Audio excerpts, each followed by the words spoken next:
Hello my friend, आप सबों का स्वागत है मेरे यूट्यूब चैनल अमृत एजुकेशन पॉइंट अमृत फिजिक्स क्लासेस पे। ठीक है, तो चलिए स्टार्ट करते हैं आज का टॉपिक। आज का टॉपिक हमारा है इलेक्ट्रिक फ्लक्स। इलेक्ट्रिक फ्लक्स क्या होता है? Electric flux through an area is defined as the total number of electric field lines of forces passes through the area normally. कहने का मतलब ये है कि जितना भी number of electric field lines है वो अगर किसी सरफेस के थ्रू परपेंड नॉर्मली पास कर जा रहा है, किसी सरफेस से नॉर्मली जितना electric field lines of forces pass करेगा उस total electric field lines of forces को हम क्या बोलेंगे?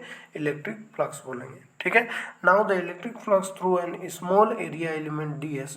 अगर मान लेते हैं एक स्मॉल एरिया है हमारे पास ds, ठीक है, तो उसमें अगर हम इलेक्ट्रिक फ्लक्स फाइंड करने का प्रयास करें तो क्या होगा?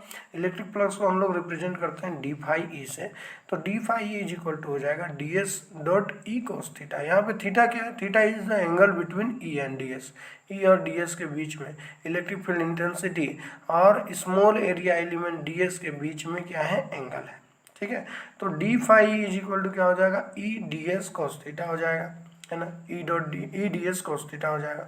अब हम क्या जानते हैं, अगर हम डॉट प्रोडक्ट का बात करें तो vector A dot vector B is equal to होता है ए बी कॉस थीटा, और E D S cos theta जो है उसी वेक्टर फॉर्म के रूप में है, इसीलिए हम इसको मॉडिफाई करके क्या लिख सकते हैं? D phi E is equal to vector E dot vector D S लिख सकते हैं। इसको हम इक्वेशन 1 मान लेंगे। यहाँ पे अगर हम लोग एक सरफेस इंटीग्रल का अगर हम लोग एक सरफेस इंटीग्रल के फॉर्म में इलेक्ट्रिक फ्लक्स फाइंड करने का प्रयास करें क्लोज सरफेस के लिए, तब क्या होगा? हमको इस रिजल्ट को इंटीग्रेट करना होगा। तो integrating both side by equation 1 then we get phi E is equal to हो जाएगा integration of all surface E dot ds हो जाएगा। इसको हम इक्वेशन 2 मान लेंगे। ठीक है, तो ये इक्वेशन 2 जो है वो क्या बताता है? एक क्लोज सरफेस से जितना total number of electric field lines जो है नॉर्मली पास कर रहा है उसी को हम क्या बोलेंगे?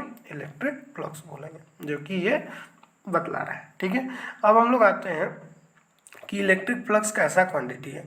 तो इलेक्ट्रिक फ्लक्स जो है वो एक स्केलर क्वांटिटी है, मतलब इसमें सिर्फ मैग्नीट्यूड होगा, इसका डायरेक्शन नहीं होता है। ठीक है, उसी तरह अगर हम एसआई यूनिट का बात करें तो SI unit of electric flux होता है न्यूटन मीटर स्क्वायर पर कूलम होता है, न्यूटन मीटर स्क्वायर पर कूलम, या फिर हम इसको वोल्ट मीटर भी बोल सकते हैं।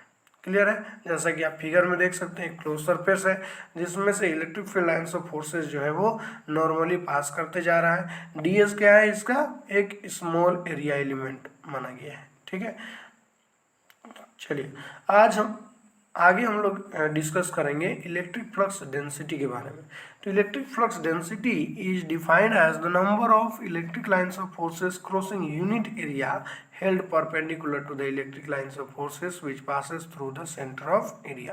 कहने का मतलब क्या है? इलेक्ट्रिक फ्लक्स डेंसिटी को हम इस तरह से डिफाइन कर सकते हैं कि total number of electric field lines of forces जो है वो जितना एक यूनिट एरिया पे कितना electric field lines of forces pass कर रहा है, यूनिट एरिया पे कितना electric field lines of forces एक साथ नॉर्मली पास कर रहा है या फिर परपेंडिकुलर है।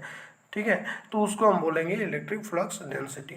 इसका यूनिट होता है कूलाम पर मीटर स्क्वायर। ठीक है, कूलाम पर मीटर स्क्वायर होता है, यानी कि चार्ज पर यूनिट एरिया से भी हम लोग इलेक्ट्रिक फ्लक्स डेंसिटी को रिप्रेजेंट कर सकते हैं। ठीक है, अब अगर हम बात करें, अगर हम देखें तो किसी चार्ज के नज़दीक में इलेक्ट्रिक फ्लक्स डेंसिटी जो होता है वो मैक्सिमम होता है।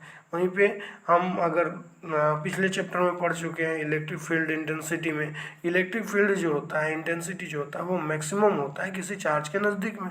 तो किसी चार्ज के नज़दीक में इलेक्ट्रिक फ्लक्स डेंसिटी और इलेक्ट्रिक फील्ड इंटेंसिटी दोनों का दोनों क्या होता है? बहुत ज़्यादा मैक्सिमम होता है। ठीक है, that is electric flux density is proportional to the electric field intensity. इसका मतलब ये है कि इलेक्ट्रिक फ्लक्स डेंसिटी जो होता है वो इलेक्ट्रिक फील्ड इंटेंसिटी का क्या होता है? प्रोपोर्शनल होता है, डायरेक्टली प्रोपोर्शनल होता है। यानी कि अगर हम इलेक्ट्रिक फ्लक्स डेंसिटी को बढ़ाएंगे तो इलेक्ट्रिक फील्ड इंटेंसिटी भी अपने आप क्या हो जाएगा? बढ़ जाएगा। ठीक है, अगर हम इलेक्ट्रिक फील्ड इंटेंसिटी का बात करें तो इलेक्ट्रिक फील्ड इंटेंसिटी क्या होता है? तो E at point is defined as the force acting on unit positive charge placed at that point. मतलब अगर हम लोग को किसी चार्ज के फील्ड में एक यूनिट पॉजिटिव चार्ज को लाने में जितना फोर्स लगता है, किसी यूनिट पॉजिटिव चार्ज पे किसी दूसरे चार्ज के द्वारा जितना फोर्स क्रिएट किया जाता है वही क्या कहलाता है, इलेक्ट्रिक फील्ड इंटेंसिटी कहलाता है। ठीक है, तो जैसा कि हम लोग इससे पहले पढ़े, इलेक्ट्रिक फ्लक्स डेंसिटी जो होता है वो डायरेक्टली प्रोपोर्शनल होता है किसका, इलेक्ट्रिक फील्ड इंटेंसिटी का। ठीक है, तो अगर हम प्रोपोर्शनलिटी साइन हटा देंगे तो हमारे पास एक क्या लग जाएगा, एक प्रोपोर्शनलिटी कांस्टेंट लग जाएगा। तो D इज इक्वल टू हो जाएगा यहाँ पे epsilon naught small k into a E. ठीक है, तो अगर हम इसको सॉल्व करेंगे तो हमारे पास रिजल्ट आएगा E is equal to Q upon 4 pi epsilon naught k d square. हम लोग पहले पढ़ चुके हैं इलेक्ट्रिक फील्ड इंटेंसिटी का फॉर्मूला, वो क्या होता है Q upon 4 pi epsilon naught small k into D square, है ना। जहाँ पे एप्सिलॉन नॉट क्या है, परमिटिविटी ऑफ फ्री स्पेस है, डी क्या है, डिस्टेंस बिटवीन टू चार्जेस है, या फिर unit charge and that given charge या सोर्स चार्ज बोल सकते हैं। ठीक है, तो अगर मान लेते हैं यहाँ पर हम लोग if d is equal to R रख लेते हैं, मतलब d का वैल्यू क्या रख लेते हैं, आर रख लेते हैं, डिस्टेंस का वैल्यू आर रख लेते हैं, then electric field intensity E is equal to क्या होगा, 1/4 pi epsilon naught small k Q upon R square हो जाएगा। इसको हम इक्वेशन 1 मान लिए।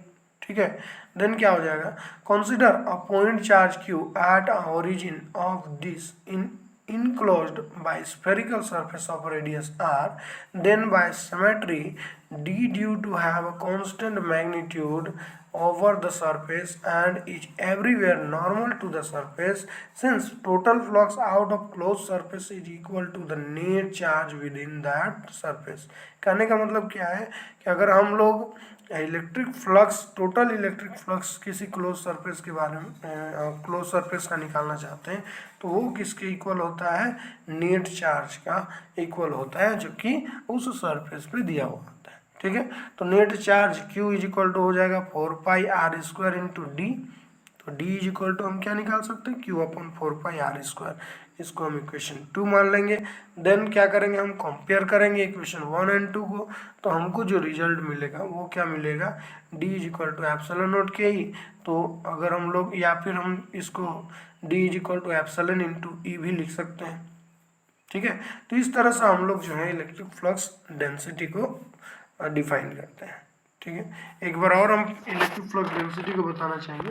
देखिए, सबसे पहले हम लोग को क्या करना पड़ा, इलेक्ट्रिक फ्लक्स डेंसिटी जो होता है वो डायरेक्टली प्रोपोर्शनल होता है इलेक्ट्रिक फील्ड इंटेंसिटी का, और हमको पता है कि इलेक्ट्रिक फील्ड इंटेंसिटी का फॉर्मूला जो होता है Q upon 4 pi epsilon naught k d square होता है। ठीक है, अगर मान लेते हैं D का वैल्यू हम R रख ले और E का वैल्यू जो है वो तो हमको पता है 1/4 pi epsilon naught k into D के जगह में अगर हम आर रख लेंगे तो Q अपॉन आर स्क्वायर हो जाएगा, इक्वेशन 1। ठीक है, तो अगर हम एक क्लोज सरफेस का बात करेंगे तो टोटल फ्लक्स जो होता है वो नेट चार्ज का इक्वल होता है। तो नेट चार्ज का वैल्यू क्या होगा, Q इज इक्वल टू होगा 4 pi R square into D, है ना। तो D इज इक्वल टू क्या हो जाएगा, Q upon 4 pi R square. Equation 1 और इक्वेशन 2 को क्या कर देंगे, हम लोग कंपेयर करेंगे तो हम लोग को जो रिजल्ट मिलेगा वो क्या मिलेगा, D is equal to epsilon naught small k into E मिलेगा। तो इस तरह से हम लोग इलेक्ट्रिक फ्लक्स डेंसिटी को भी क्या कर सकते हैं, डिफाइन कर सकते हैं। Thank you for watching my video, thank you so much.